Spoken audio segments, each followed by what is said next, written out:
So most people split their paycheck like this: 100% for their bills and a faint hope that one day maybe they'll be rich. But what if you could follow one simple rule that actually pays your bills, wipes out your credit card debt, and builds a future, all at the same time? No, it's not winning the lottery or marrying rich. Although, if you could pull that off, then respect to you. Now, this isn't the exact way that I personally crawled my way out of $100,000 worth of debt, but if I knew about it back then, maybe I would have. So, in a world saturated with all these money rules you have to follow, made to cause confusion and clicks, like the 036 rule. What the fuck? Like, I'm even in on it. So there are too many rules out there, right? Wrong. Because today we're talking about the 1/3 budget rule, a ridiculously simple way to split your money so you can afford today's life, fix yesterday's mistakes, and secure tomorrow. I'll walk you through what it is, why it works, how I tweak it for different incomes, and why it's blowing up on TikTok right now. So here's the framework. You take your after-tax income, divide it into 3 equal parts. So 1/3 for living expenses. That's your rent, your groceries, transportation, your bills, the basics. The beauty here is that it forces lifestyle creep way down. You can't suddenly triple your rent or start eating out every single night without breaking this system. Well, you can, but then you'd come out crying and your credit card would explode. Why this is important is because at the end of the day, it would make you or force you to make some pretty tough decisions about your bills. Rent, it's maybe too high, maybe consider switching or moving. Bills overcharging you, look for other providers. The next section is 1/3 should go towards debt payments, credit cards, student loans, your car payments. This chunk goes straight towards killing your debt.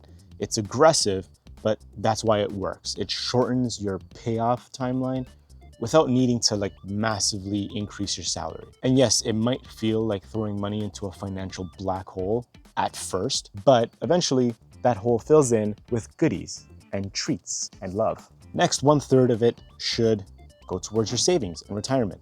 This is your emergency fund, your retirement accounts, your investments, or even that Bali trip that, I don't know, keeps getting added to your friend group, but no one actually goes. It ensures your future self isn't broke, bitter, and shaking their fist at the past version of you, which is exactly how I looked at myself in my 20s. So why is this rule even trending? There are a few reasons. A few reasons why this rule is trending is, one, it's really easy to remember. There's no complicated formulas like some of the ones I showed you earlier, like some of the ones that I've personally made. There's no 18 categories to track because, let's be real, nobody's excited to spend their Friday night color coding an Excel spreadsheet, unless you're into that kind of stuff. So the second reason is because it forces debt reduction without feeling like you're living on ramen noodles. Although, okay, again, no judgment if you've got a favorite flavor of ramen. Ramen is dope. Why do people hate on it? No matter how rich I become, I will never stop having ramen. Unless, of course, my doctor suggests otherwise. Anyways, reason 3, it balances your priorities. It balances today, yesterday's mistakes, and tomorrow's goals. It's been catching fire on Reddit and TikTok, especially among the debt-heavy millennials, such as myself, because it feels achievable. You're not told you have to cut out everything, cut out all the things that are considered fun. You're just told to give equal weight to your life now, your financial past, and your future. This split will make it so you don't put too much weight into one thing, because realistically, too much of one thing can be bad. If you put all of your budget or most of your money going towards vacations stop becoming fun. They just become a routine, and it's just no one wants that. You want to be able to enjoy the good parts of life. So this way you feel accomplishment of eliminating your debt. You feel less guilty for going on trips, and it makes you realize that the money you put towards your living expenses, it'll open your eyes to really the things that maybe you don't actually need. Let's bring home some real world examples here. Let's say you bring home $3,000 a month after taxes. That's $1,000 for rent, bills, food, $1,000 for student loans, credit card payments, and $1,000 split into your TFSA, high-end interest savings account, and maybe $100 towards a vacation fund. Even if you don't follow these rules exactly, the mindset shift alone is huge. Instead of thinking my debt's a side problem, you start thinking my debt deserves as much of my attention as my rent. So does my future. And before the excuses come flying in and you come for me in the comments, if your rent is already eating up more than a third of your income, you'll need to just adjust. And we'll get to that in a second. Some of the sacrifices I had to make was moving in with my in-laws. It needed to be made in order to succeed today, mainly because no one can afford rent or a mortgage alone anymore. It's become increasingly more difficult. So I made a bit of a sacrifice for a few years and said, let's pool our resources and then from there, branch out on my own. I did that and it's worked out pretty well. Here's the point that most people miss.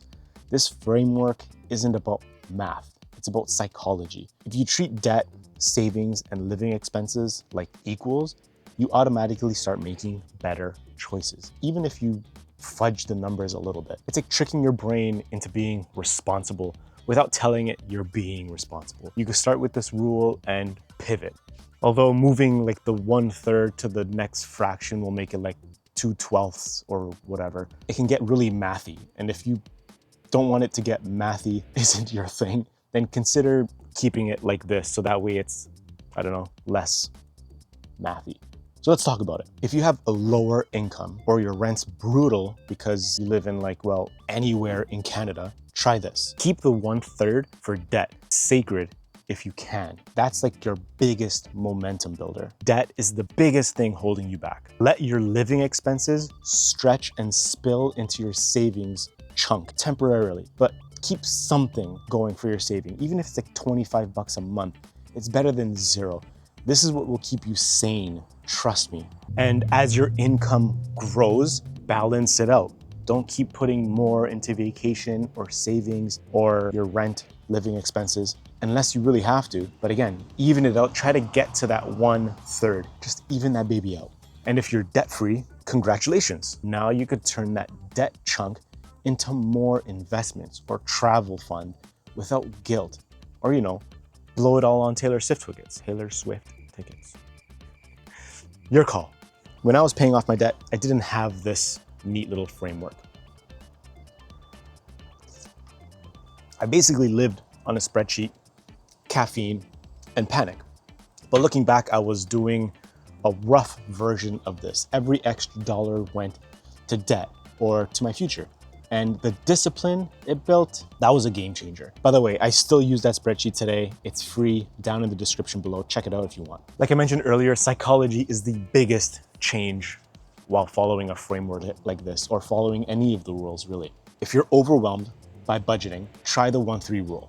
Keep it simple. 1/3 for today, 1/3 for yesterday, and 1/3 for tomorrow. It's not about being perfect. It's about making sure you don't ignore the parts of your financial life that actually matter. Plus, your future self will thank you and maybe even buy you a boat. So to sum it all up, all rules are basically like the cousin of the 1/3 rule. So if you like this video, check out my video on one of the rules that I made and subscribe so I can get my own boat.